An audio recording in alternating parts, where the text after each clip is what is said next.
In this video, I'll be sharing what I would consider to be the absolute essential music theory that every guitar player, no matter what their goals are, should know. Fair warning, this will be a jam-packed video, and I'll be moving through this stuff pretty quickly, so make sure you use YouTube's playback speed feature, and don't be afraid to go through a section multiple times using the chapter markers. And as always, you'll find a follow-up practice tips video, as well as a printable PDF booklet with all the graphics from today's lesson over on Patreon. So let's start with the 12 notes that make up Western music. And the first thing we need to look at is the natural musical alphabet. These are the letters that represent our notes.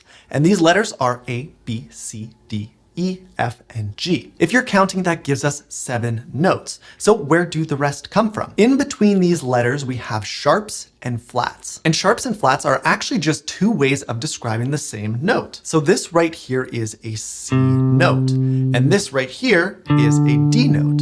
This note in between can either be called a C sharp or a D flat. And the name you use will depend on the context, more specifically on the key that you're in. But you don't need to worry about that yet. We'll talk about it later in the video. So we've got our 7 letters, and we know that between each set of letters, we have a sharp or flat. However, there are 2 locations where we do not have a sharp or flat, and we just go from one letter to the next. This is where the B, C, E, F rule comes into play. And it states that there is no sharp or flat between the B and C notes and the E and F notes. I've heard many witty acronyms used to remember this rule, so if you know a good one, leave that down in the comments to help everyone out. Now, if we apply all these things we just learned, we end up with our 12 notes, and they just repeat. So once you get to G sharp, your next note is A. And the cycle continues repeating up or down through something we call octaves. An octave is the same note, just higher or lower. So these notes are all G notes, for example, just different octaves. Okay, so we have our entire musical alphabet made up of our 12 notes. Now it's time to organize these notes into musical words and phrases. And the first step to making music out of these notes is to learn about half steps and whole steps. A half step, also called a semitone, is the distance from one note to the note right next to it. So like this G to this G sharp, or G to G flat.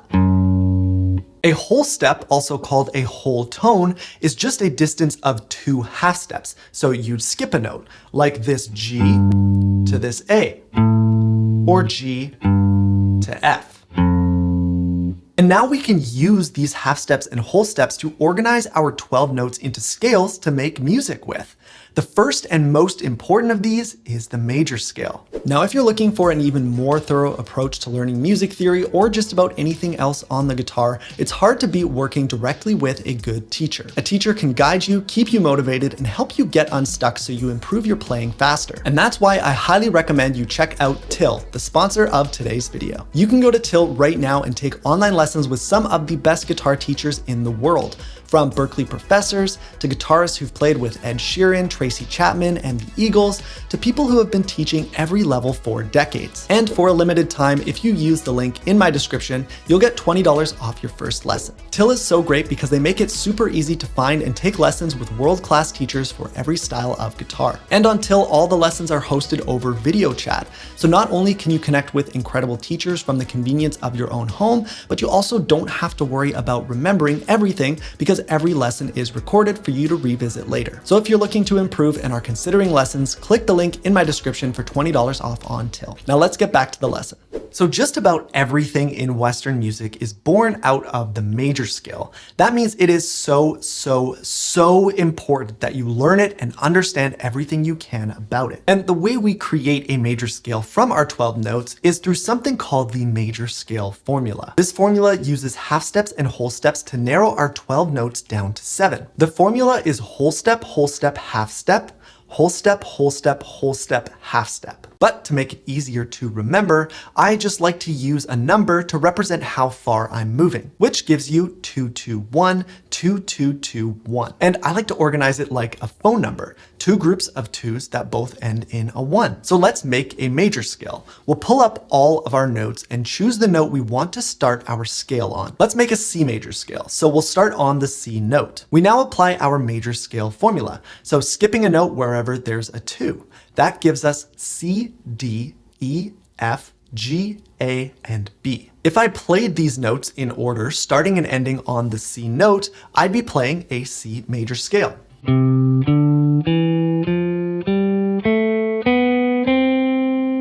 You might recognize this as solfege or do, re, mi, fa, sol, la, ti, do. And we could create 12 different major scales depending on which note we started on. So an A major scale, for example, we start on the A note and apply our major scale formula. It gives us A, B, C sharp, D, E, F sharp, and G sharp. If I played those notes starting and ending on an A note, it would sound like this.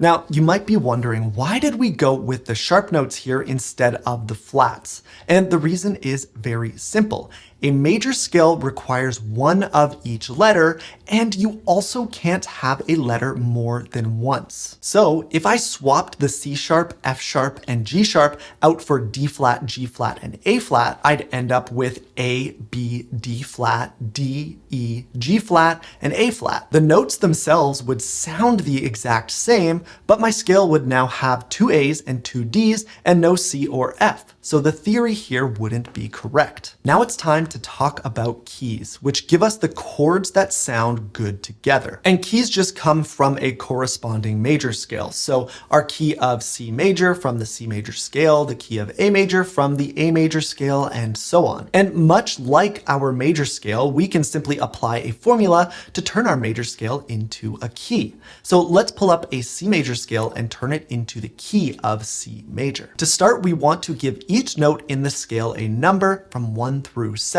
Pretty straightforward. From there, we can apply something called the major-minor formula. This formula tells us that notes 1, 4, and 5 represent major chords, notes 2, 3, and 6 represent minor chords, and note 7 represents a diminished chord. And just like that, we'd have the 7 chords in the key of C major. And if I played all those chords in a row,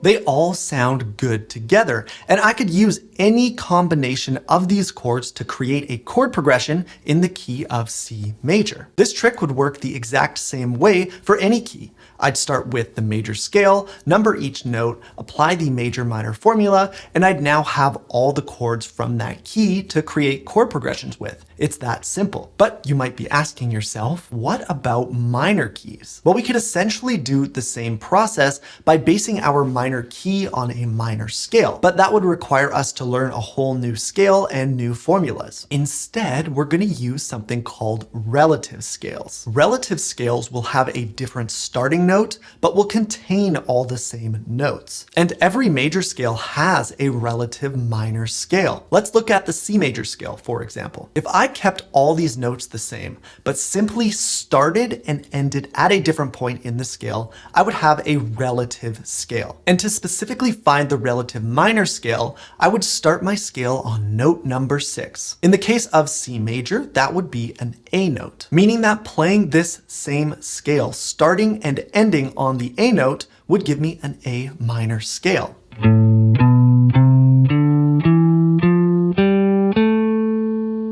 The notes haven't changed at all. The order hasn't changed at all. I've just started from a different point in the scale.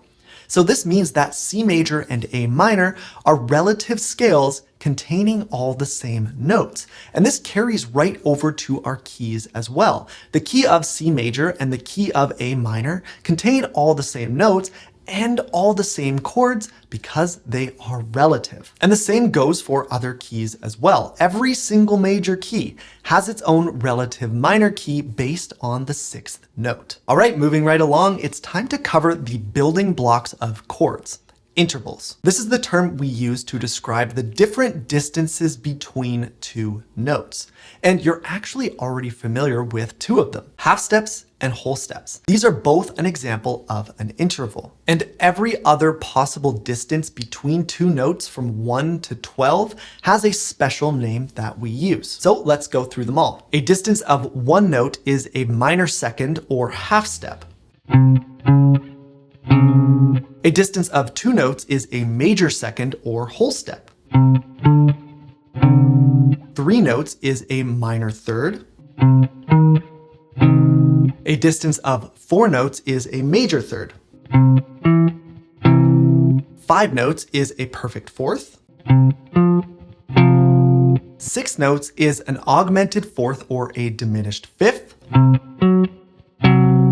A distance of 7 notes is a perfect fifth. 8 notes is a minor sixth. A distance of 9 notes is a major sixth. 10 notes is a minor seventh.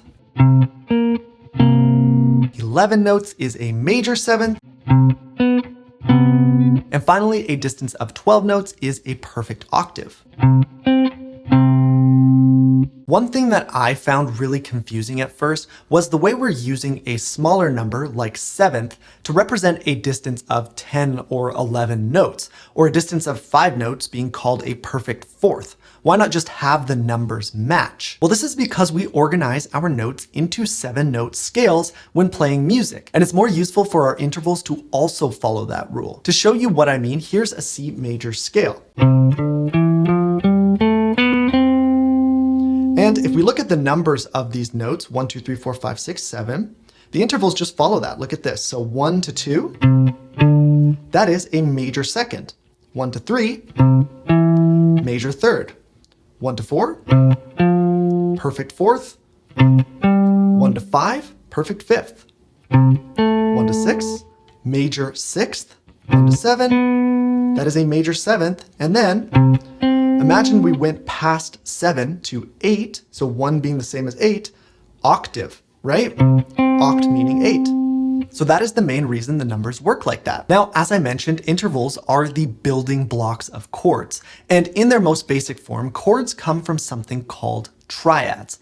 A triad is just a group of 3 notes that make up the core of any chord. There are 4 different types of triads: major, minor, augmented, and diminished. And each one of these triads makes use of a different set of intervals. So a major triad contains the root, a major third, and a perfect fifth. A minor triad contains the root, a minor third, and a perfect fifth. An augmented triad contains the root, a major third, and an augmented fifth, which would be the same note as a minor sixth. And a diminished triad contains the root, a minor third, and a diminished fifth. Let's look at a C major triad. We start with the root, which is a C note. We go up a major third, which gives us an E, and a fifth to get a G. So our C major triad contains the notes C, E, and G. Now, when you go to play a chord like an open C major chord, you're actually only playing the 3 notes from the triad. So here's a C major chord, and the notes I'm playing are C, E,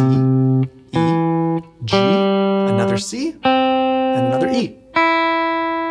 The same would go for a minor chord like A minor. We'd start with an A minor triad. Our root would be A, we go up a minor third and get a C, and the fifth would give us an E. Now when we play through an open A minor chord, we've got an A, we've got an E, we've got another A, we've got a C, and we've got another E.